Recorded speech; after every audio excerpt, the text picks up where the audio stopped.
Namo tassa bhagavato arahato sama sambuddhassa. Namo tassa bhagavato arahato sama sambuddhassa. Namo tassa bhagavato arahato sama sambuddhassa. Kalena dhamma sakaca, kalena dhamma sawanang, etang manggalang mutamang. Ya, para Romo, Ramani, Upasaka, Upasika, dan saudara-saudari sedama, Sukihoto, Namo Buddhaya. Pada saat ini, di hari yang kita sangat bahagia ini, di hari Waisak, saya mewakili Yayasan Dhamadipa di Manado, Yayasan Bodhgaya Indonesian Temple, Yayasan Buddha Mamaka, Yayasan Cetia Panyasika, dan Pusdiklat Buddha Mamaka di Belitung mengucapkan selamat Hari Suci Waisak tahun 2020. Semoga Bapak dan Ibu senantiasa memiliki kesempatan dan kekuatan dalam mempraktekkan ajaran Buddha. Pada kesempatan hari ini juga, Bante diminta untuk memberikan Dhammadesana terkait dengan Journey to the West, ya, atau yang kita bilang perjalanan ke barat.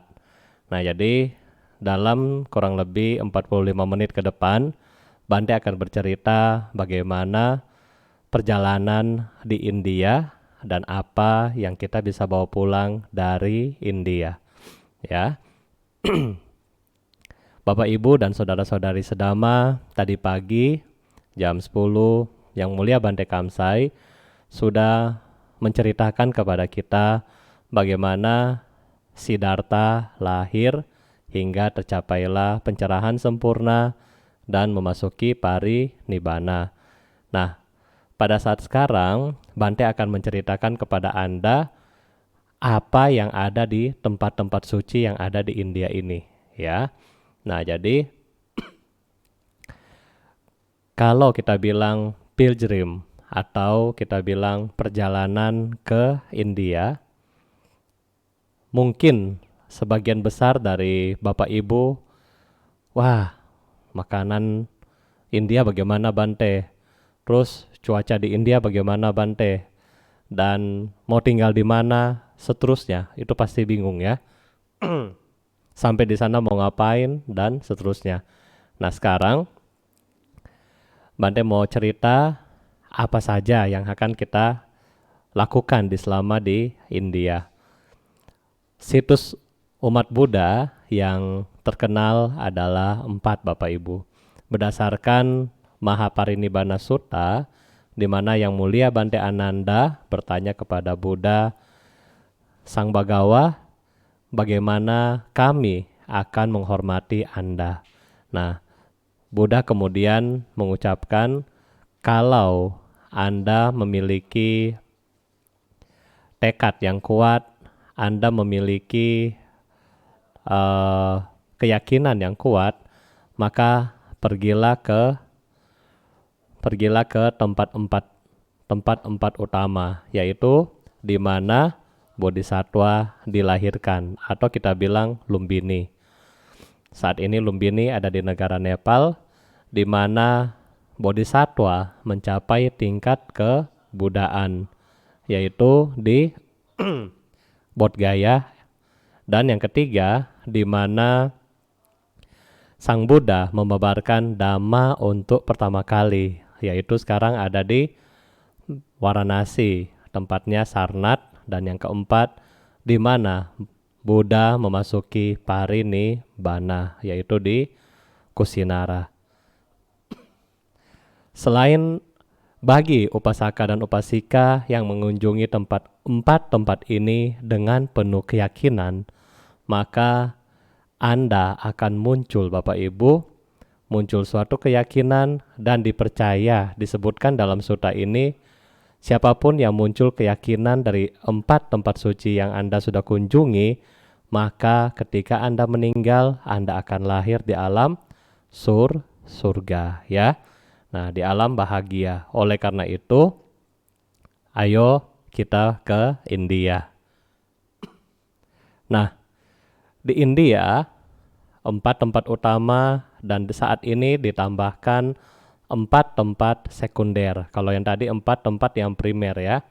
4 tempat sekunder, yaitu di mana, Bante? Yang pertama ada di Rajgir. Yang kedua ada di Srawasti atau Sawati yang kita kenal. Yang berikutnya ada di kota Wesali, ya. Dan yang satu lagi itu berada di daerah, Bante lupa yang satunya. Jadi ada 4 tempat yang kita biasanya akan kunjungi, ya. Kita akan kunjungi 4 tempat yang kita bilang sekunder. Nah, kita ke sana mau ngapain sekarang? Kita ke sana mau ngapain? Kalau kita mau ke sana, Bapak Ibu, kita seperti kembali ke rumah. Kita merasakan bagaimana ketika Buddha hidup di zaman itu. Bante sendiri pertama kali ke India waktu itu 2011. Ketika saya masih umat dan waktu itu acara Yang Mulia Dalai Lama, ya. Ada acara Kala Cakra 2011, saya pergi ke sana di Bodh Gaya. Itu pertama kali Bante ke India. Hanya ke Bodh Gaya dan ke Sarnath. Jadi Sarnath ini tempat pembawaran dhamma, 2 tempat. Nah, di sana kemudian mengikuti acara di sana, ya, mengikuti acara dari Yang Mulia Dalai Lama. Dan begitu datang di Bodh Gaya, feel-nya itu langsung beda. Itu kayak back to home. Seperti kamu pulang ke rumah kamu. Kenapa? Di sana begitu crowded, begitu banyak orang, begitu banyak musik, banyak sekali orang yang ada. Tetapi ketika kita duduk bermeditasi, walaupun waktu itu saya juga nggak bisa meditasi, cuma duduk aja ikut-ikut orang, ya, duduk. Tapi perasaan ketenangan itu cepat banget. Sehingga, nah, ini adalah pengalaman spiritual yang sangat menyenangkan bagi saya waktu itu. Dan ketika sebelum pulang dari Bodh Gaya, biasanya saya lihat orang-orang Tibet, mereka bersikap anjali dan kemudian saya tanya kepada mereka, apa yang Anda lakukan? Oh, saya bertekad, semoga saya akan kembali lagi ke tempat ini. Oh, jadi waktu itu Bante bilang, oh, boleh juga ikut, ya. Ini adalah sharing yang bagus, jadi Bante ikut. Benar Bapak Ibu. Setelah hari itu, dari selama ini, akhirnya Bante kurang lebih ke India hampir 12 kali. Ya, dari periode 2014 sampai 2020 hari kemarin. Februari adalah trip kita yang terakhir. Nah, jadi di sini apa ya, kita bilang pengalaman ini yang membuat Anda back to home, ya. Nah, Bante akan cerita lebih banyak ketika saya di Bodh Gaya. Setelah dari 2011 itu, 2014 Bante pergi untuk mengikuti acara Tipitaka Chanting. 2015 waktu itu saya wasa di sana. Jadi waktu itu wasa di India. Waktu itu wasa juga nggak yakin, maksudnya itu adalah hal yang sangat panas dan seterusnya. Terus saya punya teman, ada Meichi yang namanya Meichi Anita.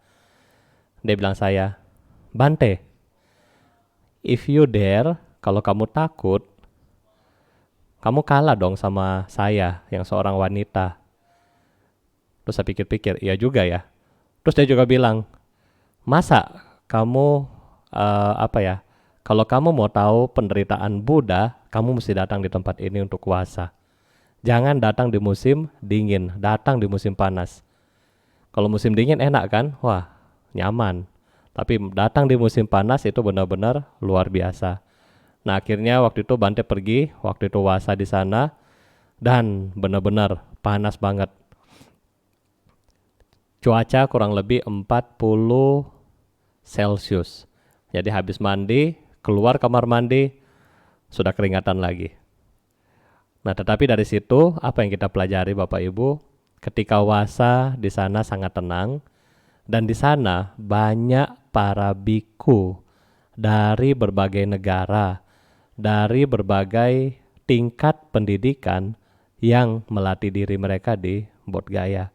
Dan di situ saya ketemu dengan beberapa yang scholar, dan ternyata mereka punya pengalaman meditasi yang tinggi, bahkan terpelajar sekali dalam sutta. Satu guru saya orang Sri Lanka waktu Wasa, setiap kali ketemu dengan beliau, dia nggak mau apa ya, kalau biasa kan kita ketemu ngobrol doang kan, dia nggak mau. Kalau mau ketemu dengan beliau, dia akan kasih PR. Ini PR, contoh, kamu mesti pulang baca Karania Metta Sutta. Kamu nggak ngerti, tanya saya. Kalau kamu nggak baca, besok nggak boleh ketemu. Nah, jadi kalau besok mau ketemu, malam mesti Bante pulang dari meditasi baca dulu. Baca nggak ngerti, besok tanya. Kalau besok ketemu, terus dia tanya, sudah belum? Sudah baca belum? Belum Bante, oh ya, pulang, jangan ketemu dulu. Nah, jadi seperti itu ya. Nah, dari sini kita punya pengalaman yang sangat banyak di sana. Nah, selain itu, ketika Wasa, itu juga kita banyak sekali teman-teman ya, banyak sekali teman-teman di mana ketika Wasa turis juga nggak ada Bapak Ibu. Jadi kadang-kadang di wihara-wihara itu mereka juga tidak ada yang kita bilang makanan yang berlebihan. Jadi makanan yang ada benar-benar sangat-sangat terbatas ya. Namanya kita tinggal di negara orang, di mana Bodh Gaya sendiri pun bukan daerah Buddhis. Maksud saya tidak ada umat Buddha yang ada di sana, umat Buddha lokal. Ya, tetapi wihara-wihara misalnya wihara-wihara dari Thai, mereka buka wihara dan mereka akan kerjakan seperti staff untuk masak di situ. Jadi makanan pun sangat sederhana. Ya, kita bisa hitung Senin, Selasa, Rabu, Kamis, Jumat, Sabtu, Minggu. Nanti Senin ulang lagi tuh makanan. Jadi sudah hafal ya. Nah, jadi makanan yang terbatas dan semua juga terbatas. Di sana juga jangan Anda pikir, oh kalau Bante mah di sana enak. Kemana-mana ada yang antar kayak di Indonesia. Sorry ya, nggak ada. Kemana-mana pakai DB11 ya, jalan kaki ya, jalan kaki. Terus kalau misalnya kita mau mau waktu puasa itu kopi ya, seperti minuman sore itu juga nggak ada. Jadi bahkan kopi juga nggak ada. Menariknya di segala keterbatasan yang dari wihara-wihara ini, mereka sangat bersahabat Bapak Ibu. Maksudnya sesama biku yang kita ketemu itu benar-benar sahabatnya itu sangat baik. Jadi kadang-kadang kalau misalnya kayak Bante gitu kan kita orang Indonesia cuma berdua waktu itu, nggak ada wihara waktu itu, cuma berdua, dan sampai di sana duduk. Mau bagaimana? Kita numpang di wihara orang. Jadi sampai di sana ketika duduk sore mereka biasa panggil, ayo kita datang yuk ke wihara kita di sini, misalnya wihara Laos. Ayo, ini ada kopi Laos nih, limited edition. Ayo coba bawa ke Bangladesh. Negara Bangladesh punya wihara ya. Ini ada teh dari Bangladesh terkenal nih, dari Jepang dan seterusnya. Nah, jadi rasa persaudaraan itulah kita bilang ini loh Sangha. Kenapa? Inilah yang kita bilang Sangha, persaudaraan, di mana kami semua kan sudah cucia, sudah pergi dari rumah, sudah keluar dari rumah, sudah meninggalkan keluarga kita di rumah. Oleh karena itu, siapa yang menjadi saudara kita sekarang adalah ya yang menggunakan jubah yang sama. Dan di India, feel saya itu berasa inilah kita bilang inilah saudara. Jadi kita ada susah apapun, kita bisa menyatu sama mereka dan mereka bisa gampang banget tolong kita. Setelah Bante makin lama tinggal di sana, kemudian biasa Bante kalau misalnya di sana juga kadang-kadang ke wihara-wihara yang lain ya, seperti wihara yang Tibet dan seterusnya. Satu saat saya juga dapat lihat anak-anak ya, dia punya tangan ada kayak skabis apa yang gatal itu. Bante bilang minta izin ke kepala wihara, saya minta izin mau bawa ini anak-anak ke dokter. Dokternya ada di wihara Thailand, boleh, boleh. Terus apa kepala wihara bilang, tapi kan kita bukan di orang Thailand, apakah boleh ke sana? Saya bilang juga, iya ya, saya juga orang Indonesia ya. Kita juga apa, cuma kepo doang ya, bantuin orang. Waktu itu saya sama Bante Tanutaro, kita berdua, terus kita bilang, udahlah Bante, kita panggil aja nih anak-anak apa ya, sama nera kecil ya, dari Tergar kita bawa ke sana. Akhirnya kita bawa mereka pakai ini, apa tuk-tuk ya, susun. Satu tuk-tuk isi 8 sampai 9 orang. Terus bawa ke wihara, sampai di wihara Thai yang ada rumah sakit. Ya, mereka layani dengan sangat baik. Ya, tentunya dengan kita punya koneksi ya, kita punya koneksi sehingga kita bisa membantu banyak orang. Nah, jadi persaudaraan adalah kunci kita di masa kini ataupun di masa mendatang, Bapak Ibu. Oleh karena itu,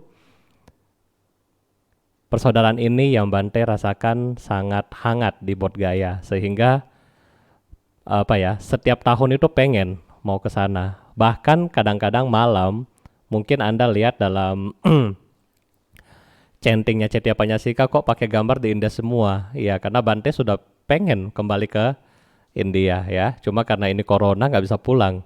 Sebenarnya pengen mau wasa di sana, sudah planning. Oh, tanggal 2 Juli akan berangkat ke India untuk wasa di Bodh Gaya. Nah, tetapi ini ya corona mungkin cancel ya. Tapi it's okay, masih lama, masih 2 bulan lagi. Mudah-mudahan bisa, Anda doakan ya. Nah, ini di Bodh Gaya. Selain itu, di Bodh Gaya ini selain feel antara kita dan teman-teman para biku, feel juga dengan bagaimana kita mengatur emosi kita, perasaan kita di tempat bukan negara kita. Ya, kalau misalnya kita di Indonesia kemana-mana dijemput, kemana-mana diantar, di sana siapa kamu? Kemana-mana jalan kaki, kemana-mana ya kalau hujan pakai payung ya, tetap kita jalan. Sampai di sana juga namanya kita tinggal di wihara. Kita juga harus bersih-bersih wihara, ya. Terus masyarakat di sana kita juga sudah anggap seperti saudara sendiri, teman sendiri. Jadi dekat sama mereka. Jadi bagaimana cara dekatnya? Ajak mereka bercanda dan seterusnya. Nah, jadi itu bisa kita dekat sama mereka. Jadi ini yang membuat Bante rasa value ketika dimanapun kita pergi, kita harus menjunjung tinggi budaya dari sana. Jangan mentang-mentang saya kan orang Indonesia harus begini, sampai di India Anda harus mau bikin seperti yang sama di Indonesia, itu nggak boleh ya. Tentunya kita harus menyesuaikan dengan culture yang ada di sana.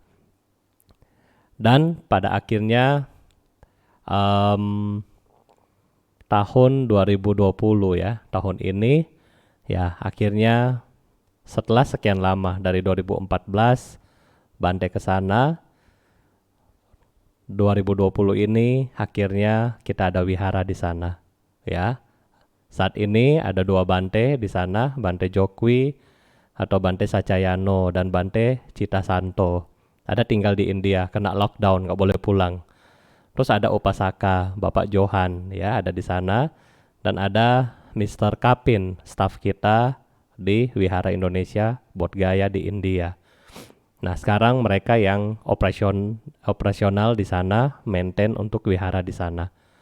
Nah, oleh karena itu, kalau Bapak Ibu ada kesempatan, Anda bisa pergi ke sana untuk mendapatkan wisdom dari Buddha itu sendiri. Anda bisa mendapatkan ketenangan, Anda bisa mendapatkan kebahagiaan, dan Anda bisa mendapatkan tingkatan spiritual yang begitu banyak di India. Kalau bisa Anda pergi dalam program, kami punya program untuk Wihara Indonesia Bodh Gaya. Setiap tahun mudah-mudahan ada 2 trip untuk retreat di sana. Jadi di sana Anda bisa pergi bermeditasi selama kurang lebih 2 minggu. Kalau lama boleh nggak Bante? Kalau mau sampai 90 hari boleh, tetapi harus kasih mesti kasih formulir ke yayasan untuk ditelusuri dulu. Kamu mau ngapain? Nanti sampai di sana bilang mau pergi meditasi, ternyata pergi belanja. Nah, itu nggak boleh.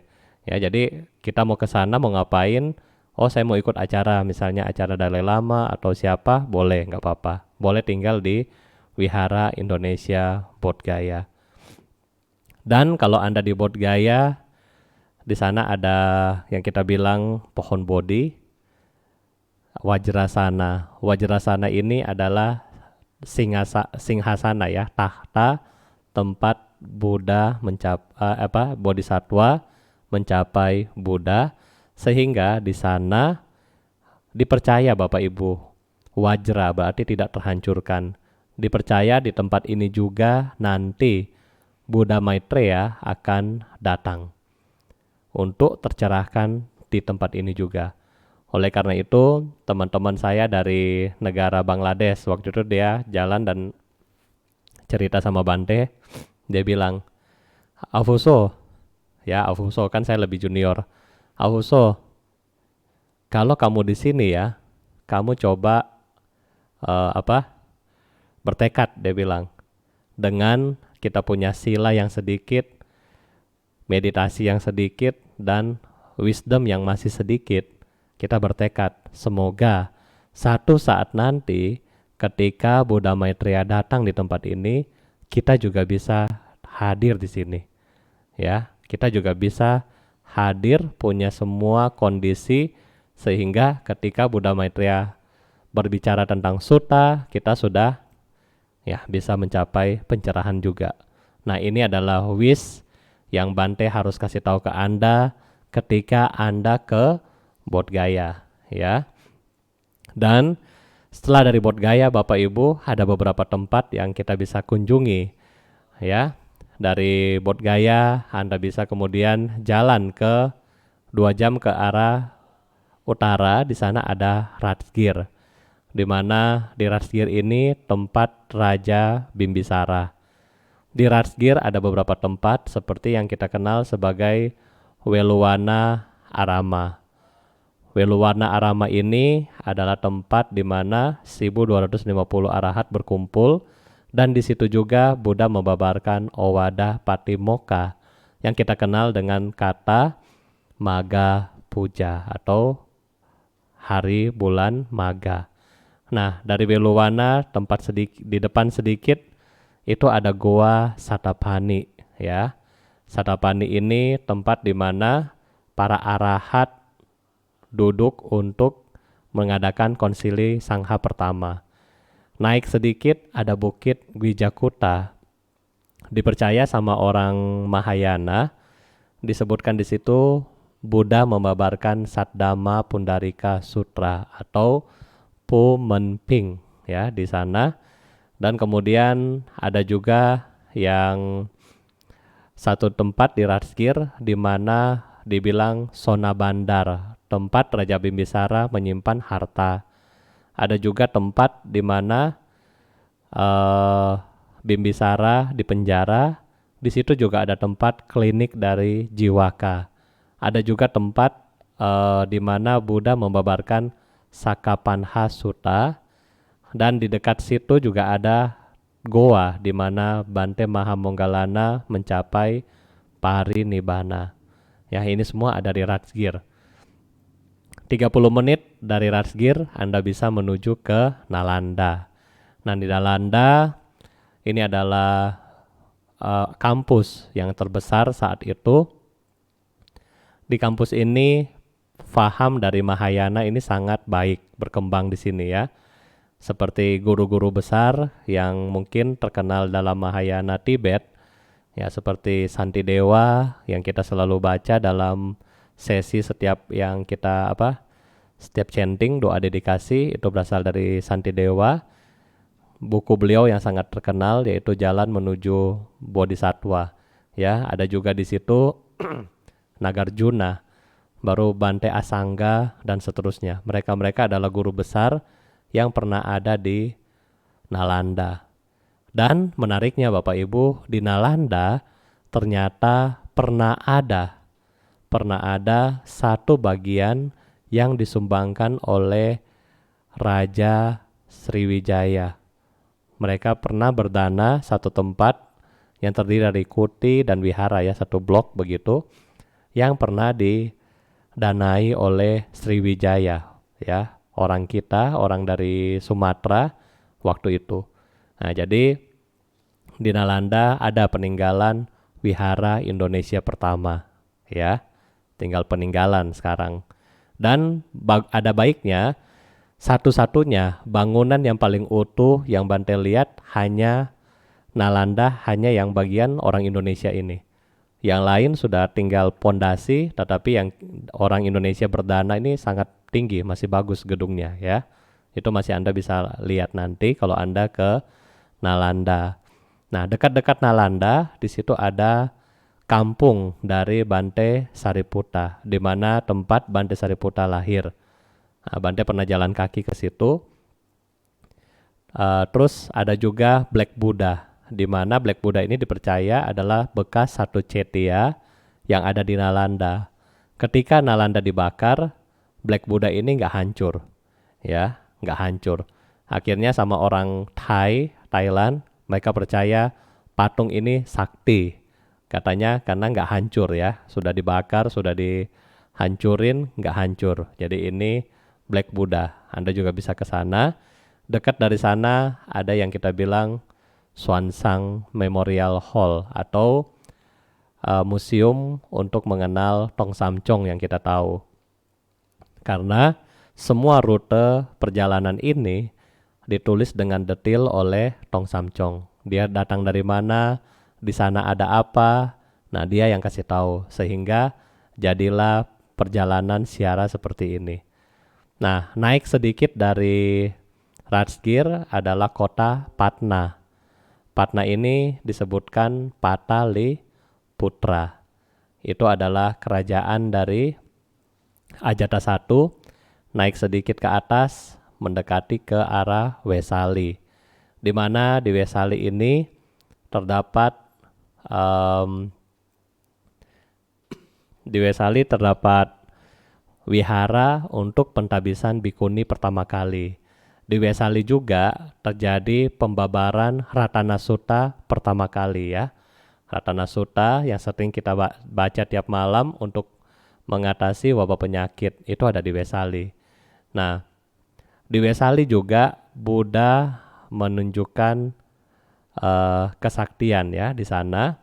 Ketika waktu itu Buddha mau parinibbana, Buddha juga berada di Wesali. Ngomong sama Bante Ananda di Wesali, kemudian waktu itu penduduk Wesali mau ikut, Buddha bilang nggak boleh. Akhirnya Buddha kasih bol ke sana, sudah nggak boleh ikut, kamu di sini aja. Baru setelah bol dikasih, kemudian tiba-tiba seperti danau muncul, sehingga penduduk Wesali nggak boleh ikut dia, ikut Buddha. Ya.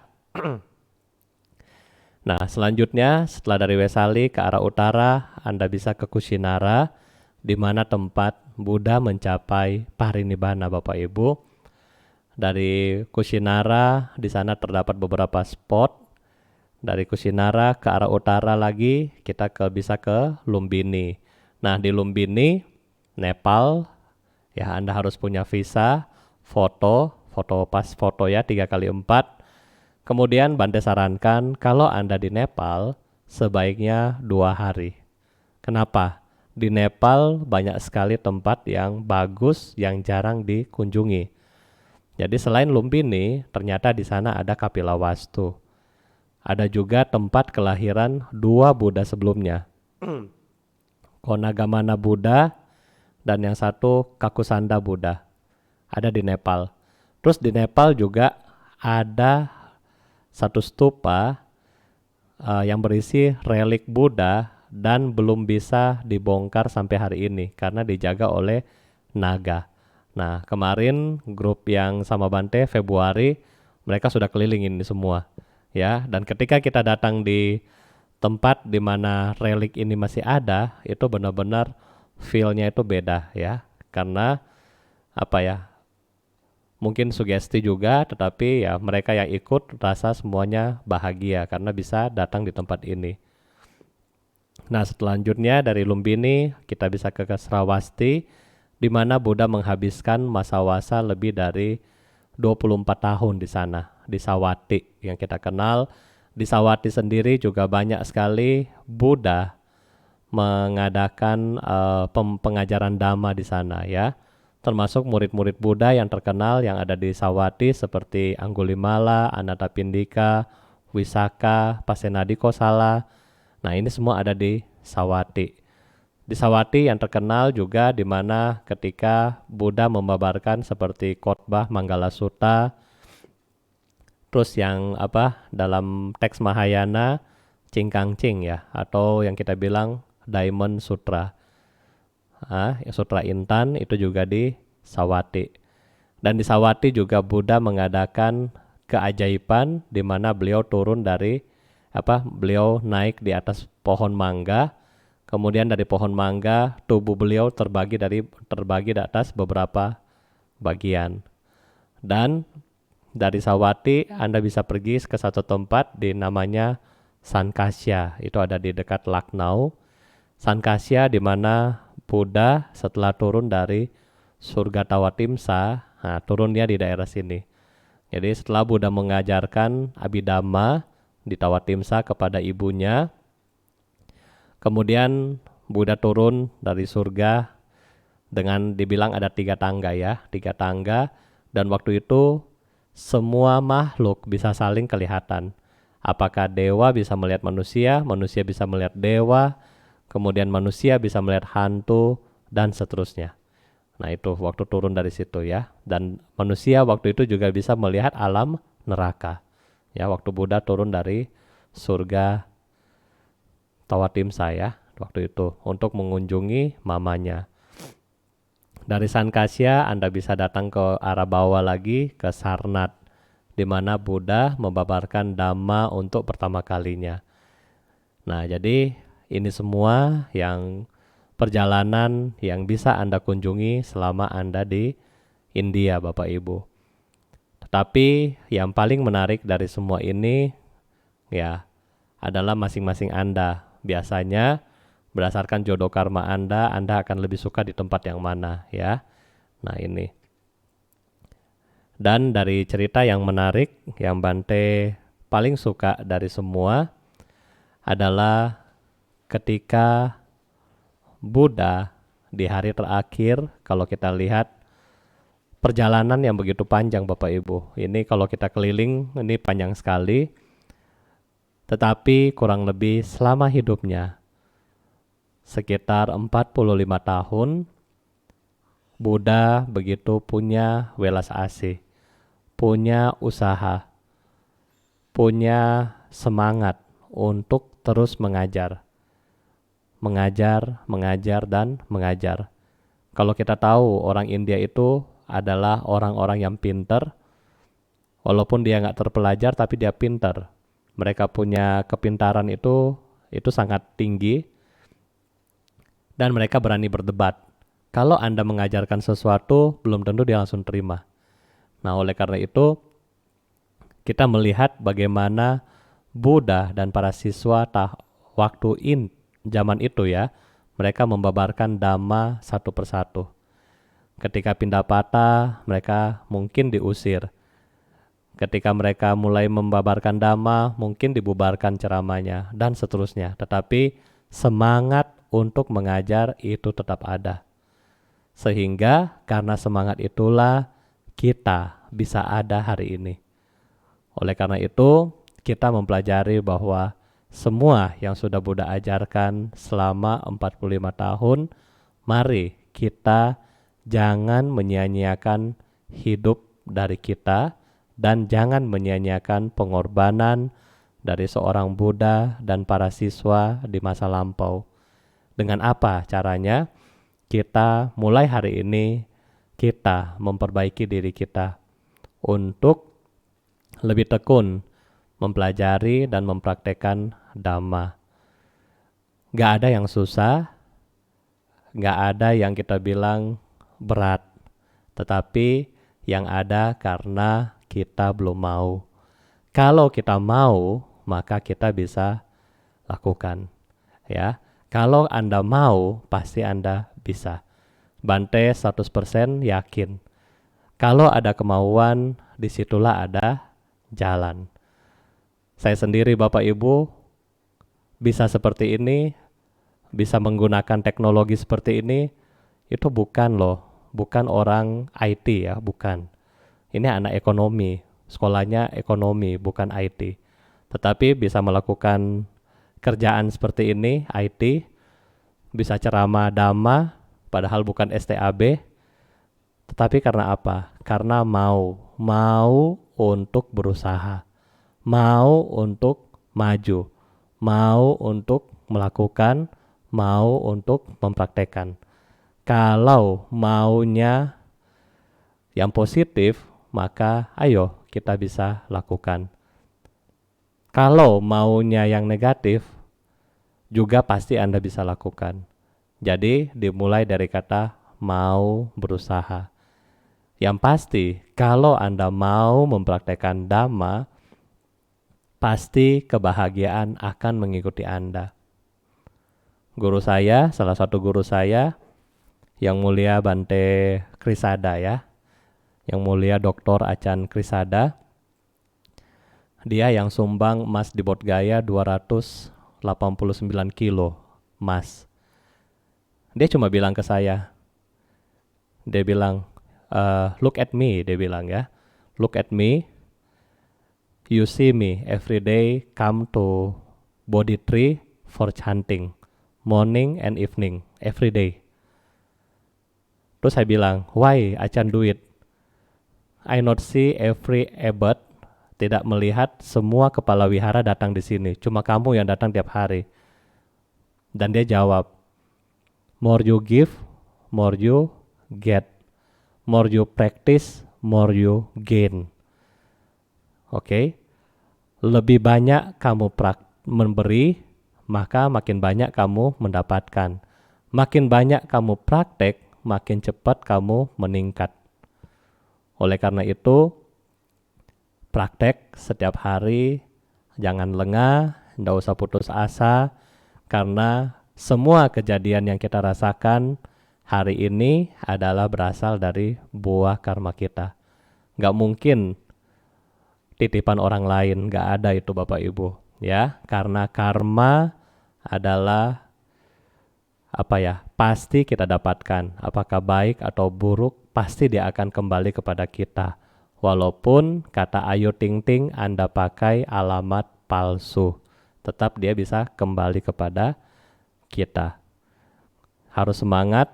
Dan sebagai penutup dari Bante, selama saya waktu masih umat, Bante juga selama waktu masih umat, saya juga melakukan hal yang seperti Anda lakukan. Mungkin perdana makanan dan seterusnya. Ya, cuman yang saya lakukan dulu adalah rutin. Sehingga semua kemudahan yang saya dapatkan hari ini berasal dari waktu itu Bapak Ibu. Istilahnya kehidupan sebelum saya menjadi samana. Waktu saya belum jadi samana, saya ingat 2004. Bante waktu itu masih mahasiswa dengan anak kos, uang pas-pasan. Setiap hari Kamis saya libur. Jadi setiap hari Kamis Bante bangun pagi-pagi beli makanan. Beli makanan dengan uang seadanya, ya kan? Terus bela-belain dari Binus ke Buddha Metta untuk berdana makanan. Waktu itu masih ada Yang Mulia Bante Win Wijano Mahathera. Jadi setiap Kamis libur, beli makanan, bawa ke wihara. Anda tahu nggak perjuangannya? Dari Binus, mesti naik angkot sekali, nyebrang ke Selipi, naik lagi 213. 213 turun di Pramuka di daerah Menteng ya, lorong pramuka, masuk ke situ ke Buddha Metta setiap Kamis. Tetapi apa yang saya dapatkan? Maksudnya ini dengan compare dengan apa yang kita sudah lakukan sebelumnya. Ya, jadi ketika berbuah sekarang, kita cukup sadari, oh, ini adalah karma baik yang sudah saya tanam dan saya terima hari ini. Kalau hari ini saya tidak berusaha, saya tidak menjadi orang yang baik, maka saya punya karma baik yang kemarin akan sia-sia. Ya, karena di masa depan saya nggak tanam sekarang. Di masa depan maka tidak ada yang bisa dipanen. Tidak ada karma baik yang akan muncul kembali kalau sekarang saya tidak melakukan apapun. Oleh karena itu, berusaha seperti Buddha selama di India. Beliau berusaha, susah payah, panas, dingin, hujan, tetap berusaha untuk memberikan yang terbaik buat kita hari ini. Karena apapun yang ada adalah kembali kepada diri kita. Kembali kepada diri kita. Buddha bilang, setiap manusia punya potensi yang sangat luar biasa. Anda bisa menjadi apapun yang Anda mau. Bahkan Anda juga bisa menjadi Buddha. Oleh karena itu, kembangkan potensi ini, tuntun diri kita ke arah yang lebih baik, dan kembangkan welas asih dan kebijaksanaan. Sehingga semua yang ada, semua orang, semua makhluk yang dekat dengan kita, mereka bisa hidup berbahagia. Mungkin ini yang bisa Bante sampaikan buat hari ini. Selamat Hari Waisak, semoga semua makhluk hidup berbahagia. Sadu, sadu, sadu.